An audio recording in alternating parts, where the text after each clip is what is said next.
Hi நண்பர்களே! நம்ம இப்போ என்ன பண்ண போறோம்னு பார்த்தோம்னா, தேங்காய் சட்னி தாங்க. சூப்பரான டேஸ்ட்டில ஈஸியா குயிக்கா இந்த ரெசிபி பண்ணலாங்க.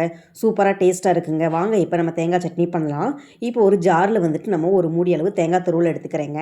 நம்ம இந்த பாருங்க இந்த ஒரு மூடி அளவு தேங்காய் துருவல் எடுத்துட்டு 2 பச்சை மிளகாய் சேர்த்துக்கிறேன். 2 பீஸ் வந்துட்டு நம்ம சின்ன வெங்காயம் சேர்த்துக்கலாம். ஒரு 2, 3 பீஸ் வெள்ளை பூண்டு சேர்த்துட்டு ஒரு சின்ன பீஸ் வந்துட்டு இஞ்சி சேர்த்துக்கலாம். சேர்த்துட்டு நம்ம பொட்டுக்கடலை தேவையான அளவு சேர்த்துட்டு, தேவையான அளவு உப்பு சேர்த்துக்கோங்க. உப்பு சேர்த்துட்டு தண்ணி தேவையான அளவு சேர்த்துக்கோங்க. சேர்த்துட்டு நம்ம சட்னி அளவுக்கு நம்ம அரைச்செடுத்து வச்சுக்கலாங்க. பாருங்கள் நல்லா நான் சட்னி தேவையான அளவுக்கு நான் அரைச்சி எடுத்து வச்சுட்டேன். இப்போ வந்து இதை தாளிச்சுக்கலாங்க. இப்போ வந்து நம்ம அடுப்பில் ஒரு தாளிப்பு கரண்டியை வச்சு நம்ம தேவையான அளவு ஆயில் ஊற்றிக்கலாம். ஆயில் ஊற்றிட்டு இப்போ வந்து கடுகு உளுந்தம் பருப்பு போட்டு பொரிய விட்டுட்டு கொஞ்சமாக வந்து சோம்பு சேர்த்துக்கோங்க. சோம்பு சேர்த்துட்டு 2 வரமிளகா கிள்ளி சேர்த்துக்கோங்க. கொஞ்சமாக கருவேப்பிலை சேர்த்துக்கோங்க. சேர்த்துட்டு அவ்வளோதாங்க தாளிப்பு. இப்போ வந்து நம்ம சட்னி அரைச்சி வச்சுருக்கிறதுல தாளிப்பை ஊற்றி விட்டு நல்லா கலந்து விட்டுக்கோங்க. அவ்வளோதாங்க தேங்காய் சட்னி ரெடிங்க.